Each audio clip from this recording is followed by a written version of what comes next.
The Farmer's Choice. Once upon a time, there was a farmer named Tom. He lived in a small village surrounded by green fields and hills. Tom had been farming since he was a young boy, learning everything he knew from his father. He loved his land and took pride in growing fresh vegetables like tomatoes, carrots, and lettuce. But this year, things were different. The weather was hotter and there were many more insects. Tom had a hard decision to make. Tom looked at his fields with worry in his eyes. He knew that if he used strong pesticides, he could get rid of the insects and have a big harvest. But pesticides were harmful. They could make the soil weak, and some people in the village worried about their health. Tom had heard many things about organic farming, where farmers use natural methods to grow crops. But he also knew that going organic was not easy. The insects might eat his crops, and he might not get a good yield. His family needed the money from a good harvest to survive. Tom thought long and hard. He talked to other farmers, some of whom had started using pesticides. "It's the only way," they said. "If you don't, your crops will be destroyed, and you won't have anything to sell." Tom nodded, but wasn't sure. He didn't want to harm his land or his customers. He had always been honest with them, and many of them came from nearby towns just to buy his fresh vegetables. One evening, Tom sat on his porch and watched the sun go down behind the hills. He closed his eyes and thought about his father, who had always told him to care for the land. "The land is like a friend," his father used to say. "If you treat it well, it will treat you well in return." Tom decided he would try to go organic. It was a risk, but he felt it was the right thing to do. The next day, Tom went to the market to buy natural fertilizers and tools. He learned how to use things like neem oil to keep away pests and planted flowers like marigolds around his crops. These flowers could help protect his vegetables by keeping insects away. He worked hard every day, waking up early in the morning to care for his plants. It was a lot of work, and some days he felt tired and worried. What if it didn't work? What if he couldn't make enough money to pay his bills? As the season went on, the weather got worse. It was hot, and there was little rain. Tom's plants struggled, and he lost some crops to insects. He watched the plants every day, hoping they would grow strong. Many days, he felt like giving up. But he remembered why he had chosen to go organic. He wanted to do something good, not just for himself, but for his land and the people who trusted him. One day, Tom's neighbor, Peter, came by. Peter had chosen to use pesticides and had a big harvest. "Tom, why are you wasting your time with organic farming?" he asked. "Look at my fields. They are full of vegetables. Your crops look weak." Tom smiled, though he felt worried. "I know, Peter," he replied, "but I want to do what's right for my land. I believe in this, and I have to try." Peter shook his head and walked away. Days passed, and Tom continued to work hard. He saw some changes. The soil looked richer, and his vegetables began to grow stronger. The flowers he planted were doing their job, and the insects were not as bad as before. Slowly, the plants started to bear fruit. Tomatoes, carrots, and lettuce began to grow. The yield was not as big as Peter's, but the vegetables were fresh, colorful, and tasted wonderful. Tom decided to take his produce to the local market. At first, people were unsure. They asked him why his vegetables were different. Tom explained that they were grown without harmful chemicals and that he was trying to protect the land for the future. A few customers tried his vegetables and found that they tasted better and were fresher than what they usually bought. Slowly, word spread. People from nearby towns came to Tom's stall, asking for his organic produce. The first season was tough, but Tom did not give up. He continued to work on his farm, learning new ways to grow crops without chemicals. Each day was a challenge, but he noticed that his soil was getting healthier. The plants seemed stronger, and his harvest grew a little more each year. A year later, something unexpected happened. Tom received a call from a woman who owned a large grocery store in the town. She had heard about his organic vegetables from a customer and wanted to buy them for her store. "I have customers who are looking for fresh, organic produce," she said. "I think your vegetables would be perfect."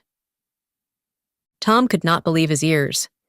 He agreed, and soon he was delivering his vegetables to her store every week. More and more people began to ask for Tom's produce, and he became known for his high-quality organic vegetables. He even gained a loyal customer base that trusted him for his honesty and dedication. Tom's neighbor Peter came by again one day. "You were right," Peter admitted. "I see that your vegetables are in high demand. Maybe I should try going organic too." Tom smiled. "It's not easy, Peter, but it's worth it," he said. Tom's farm grew slowly but steadily. He made enough money to take care of his family and keep his land healthy. He knew he had made the right choice. His decision to go organic had been difficult, and the first season had been hard. But in the end, he found a new way to farm that made him proud. Tom continued to work on his farm, always looking for better ways to grow healthy food. He knew there would always be challenges, but he had learned that sometimes the best choice is not the easiest one. By staying true to his beliefs and caring for his land, Tom had found success in his own way. And that was a lesson he would never forget. The baker's choice. In a small town, there was a bakery called Sweet Crumbs. It was run by a man named Marco, who had been baking since he was a child. Marco's family had been bakers for generations, and he learned everything he knew from his grandmother. She had taught him all her secret recipes, and he had always used them in his bakery. The people in the town loved his cakes, bread, and pastries. But lately, business was not going well. One day, Marco sat at his kitchen table, looking at his bills. The numbers did not look good. The cost of ingredients had gone up, and his sales were down. His heart felt heavy as he thought about what to do. He had two choices: continue using the secret family recipe, or switch to cheaper ingredients. Marco knew that if he used cheaper ingredients, he could save money, but he also knew that the taste of his pastries would change. His grandmother always said, "Good ingredients make good food." He wondered if his customers would notice if he made the switch. Days passed, and Marco couldn't sleep. He kept thinking about the decision. One night, he closed his eyes and remembered his grandmother's smile and the way she taught him to mix the dough with love. He knew what he had to do. The next morning, Marco decided to keep using the secret family recipe, no matter the cost. He went to the market and bought the best flour, the freshest butter, and the finest chocolate. His hands were steady as he mixed the ingredients, just like his grandmother had shown him. He worked hard all day and prepared a fresh batch of cakes and pastries. However, days turned into weeks, and Marco started feeling the pressure. The cost of using the best ingredients was high, and his savings were getting smaller. Fewer customers came in, and he was worried about paying his bills. He felt scared, but he did not change his decision.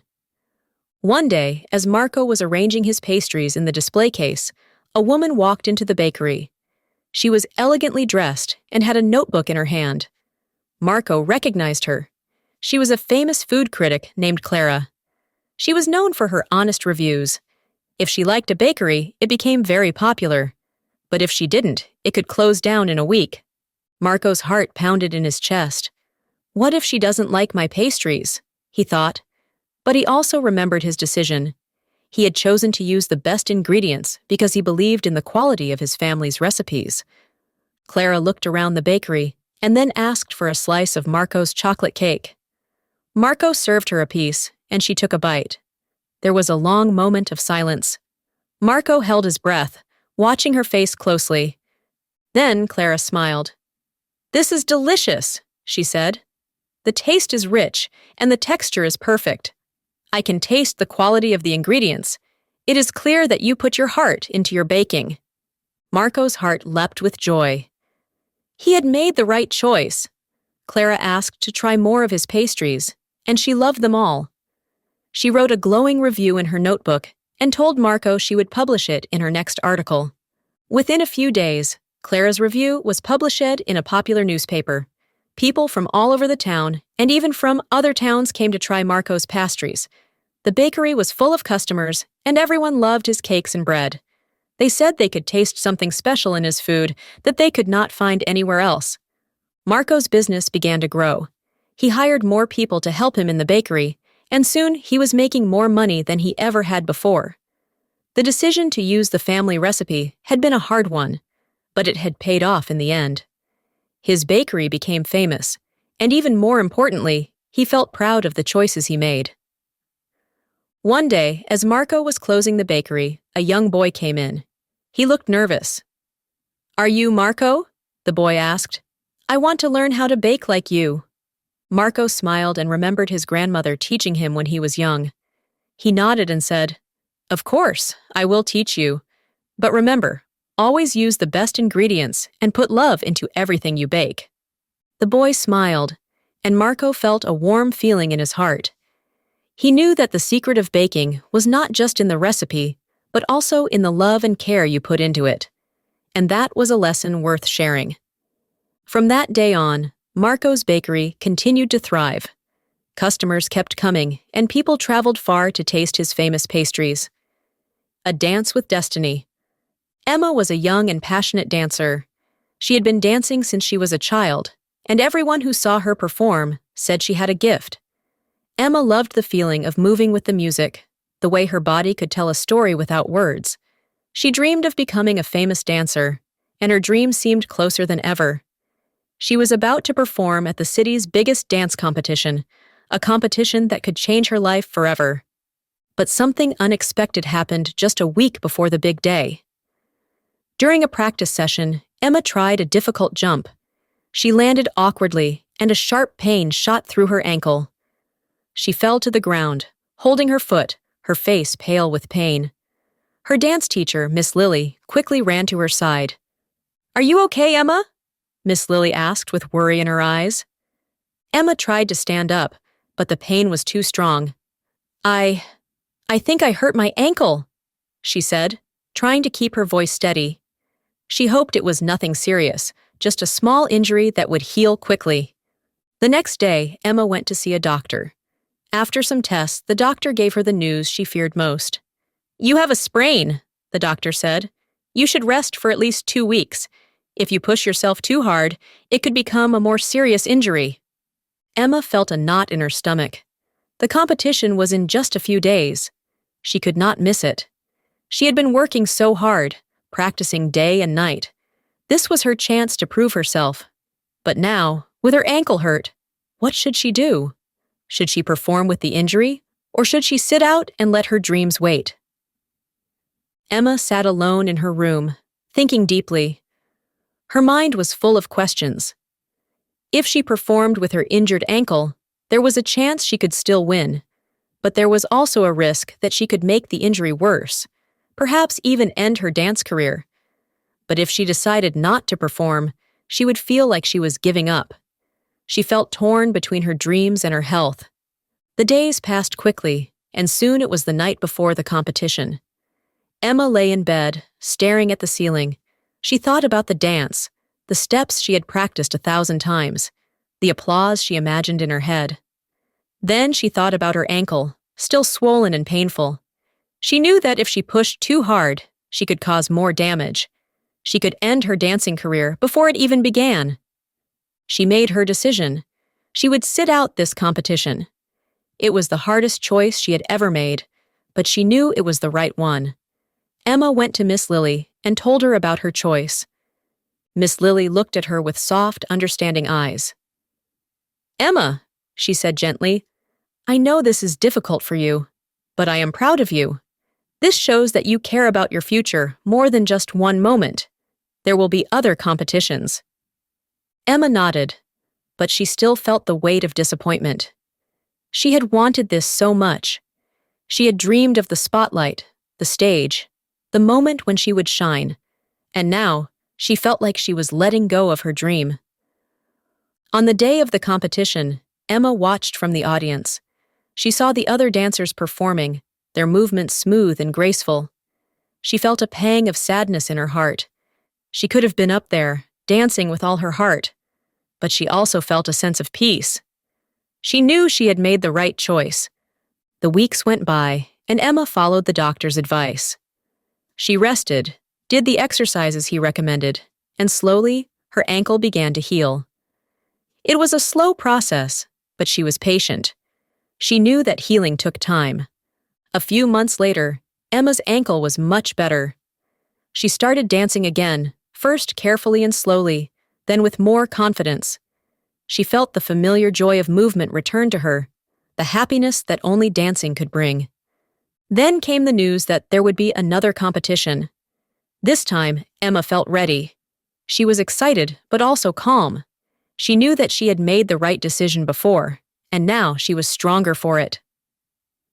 On the day of the new competition, Emma stood backstage, warming up her muscles. She felt a little nervous, but also very focused.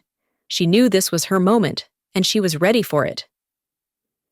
Emma stepped onto the stage, and the lights shone bright. The music started, and she began to dance. Her movements were graceful and full of emotion. She felt free, like she was flying. As she danced, she could see the audience watching, their eyes fixed on her. She danced with all her heart, with a passion that came from deep inside. When the music ended, there was a moment of silence, and then the audience burst into applause. Emma felt tears in her eyes, but they were tears of joy. She had done it. She had danced the way she had always dreamed. Later, the judges announced the results. Emma had won first place. She could hardly believe it. She was overjoyed, but she also felt a sense of relief. She had made the right decision before. By sitting out when she was injured, she had saved herself from a career-ending injury. Now, she could continue to dance, to chase her dreams, to become the dancer she always wanted to be. Emma realized that sometimes the hardest decisions are the ones that shape us the most. She had faced disappointment, but in doing so, she had also found strength. She knew that there would be more challenges ahead, but she also knew that she could face them with courage and grace.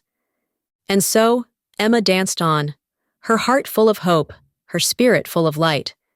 She knew that every step, every movement, was a step towards her dreams, and she was ready for whatever came next. The nurse's decision. Emma was a nurse at a busy hospital. She loved helping people and took her job seriously. Every day, she cared for her patients with a big smile, even when she was tired. Emma's colleagues liked her because she was kind and always ready to lend a hand. She was known for her gentle way with patients and her ability to make them feel calm. One Friday evening, Emma was excited to finish her shift. She had been working long hours for the past few days and missed her family. Tonight, they were planning a special dinner together. Her daughter had just won a school prize, and her husband had promised to cook Emma's favorite meal. Emma looked at the clock and saw it was almost time to go home. She was already imagining her daughter's bright smile and the warm hug from her husband. Just as she was about to leave, Emma heard a call from the head nurse, Maria. "Emma, can you come to room 204, please?" Maria asked with a worried look. Emma quickly walked over to room 204. Inside, she saw an elderly man lying on the bed. He was breathing heavily, and his face looked pale. His chart showed his name was Mr. Thompson. Emma knew he had been admitted earlier that day with severe chest pain. She had not attended to him yet, but had heard he was not doing well. "Emma, Mr. Thompson's condition is getting worse. He needs extra care tonight," Maria explained. "I know your shift is over, but we are short-staffed. Could you stay a bit longer?" Emma felt a tug in her heart. She looked at the man on the bed. He seemed so fragile and in need. But then she thought about her family waiting at home. Her daughter would be disappointed if she didn't come. Her husband had made such an effort to prepare a special evening. Emma felt torn between her duty at the hospital and her promise to her family. Emma took a deep breath and considered her options. She could leave now and enjoy a nice evening with her family, or she could stay and take care of Mr. Thompson. She felt the weight of her decision growing heavier by the second. She loved her family dearly, but she also knew she had a responsibility to her patients. After a moment, Emma made her decision. She looked at Maria and nodded. "I'll stay," she said quietly. "Mr. Thompson needs me." Emma put on a fresh pair of gloves and walked over to Mr. Thompson's side. She checked his vitals and began to monitor his heart rate closely. She saw the fear in his eyes and gently squeezed his hand. "Don't worry, Mr. Thompson. I'm here to help you," she said in a calm voice. The hours went by slowly. Mr. Thompson's condition was serious, and Emma needed to be alert. She kept a close watch on him, adjusting his oxygen and talking to him softly to keep him calm. Each time Mr. Thompson seemed to get worse, Emma was quick to act. She didn't leave his side for a moment. Her heart was racing, but she remained focused and steady. Finally, after many tense hours, Mr. Thompson's condition began to improve. His breathing became more regular, and his face regained a bit of color. The doctor on call, Dr. Lee, came to check on him and smiled at Emma. "Good job, Emma. You've done great work tonight," he said. Emma felt a wave of relief wash over her. She knew she had made the right choice. Even though she had missed her family dinner, she felt proud of herself for helping someone in need. She glanced at the clock. It was past midnight. She took a deep breath, feeling both tired and happy. When she finally got home, her family was still awake. Her husband, John, greeted her with a smile and a warm hug. "We kept dinner warm for you," he said. Her daughter, Lily, ran up and hugged her tightly. "I missed you, Mom, but I'm glad you helped someone who needed you," Lily said softly. Emma felt her heart swell with love and gratitude. She was afraid her family would be upset, but instead, they understood. They were proud of her for doing what she did best, helping others. They sat down together and shared the meal, and Emma felt a deep sense of peace. The next morning, as Emma was getting ready for another day at work, she received a call from the hospital. It was the head nurse, Maria, sounding excited. "Emma, you won't believe this," she exclaimed. "Mr. Thompson is a famous author. He just wrote a post on social media, thanking the wonderful nurse who stayed late to take care of him. He mentioned you by name." Emma was surprised. She never expected to be thanked publicly. She always believed in doing her job without expecting anything in return. Later, when she checked her phone, she saw that the post had gone viral. There were hundreds of comments from people praising her dedication and kindness. Emma felt a little embarrassed, but also very proud. She knew she had made the right choice. She had chosen to stay for Mr. Thompson, not knowing who he was, just because he needed her. And now, because of that choice, her work was being appreciated by so many people. Emma continued her work at the hospital with the same dedication as before. She knew there would be more tough choices ahead, but she felt confident she would make the right ones. She also knew that, no matter what, her family would always be there to support her. And so, Emma learned a valuable lesson that night. Sometimes doing the right thing means making hard choices, but those choices often bring unexpected rewards.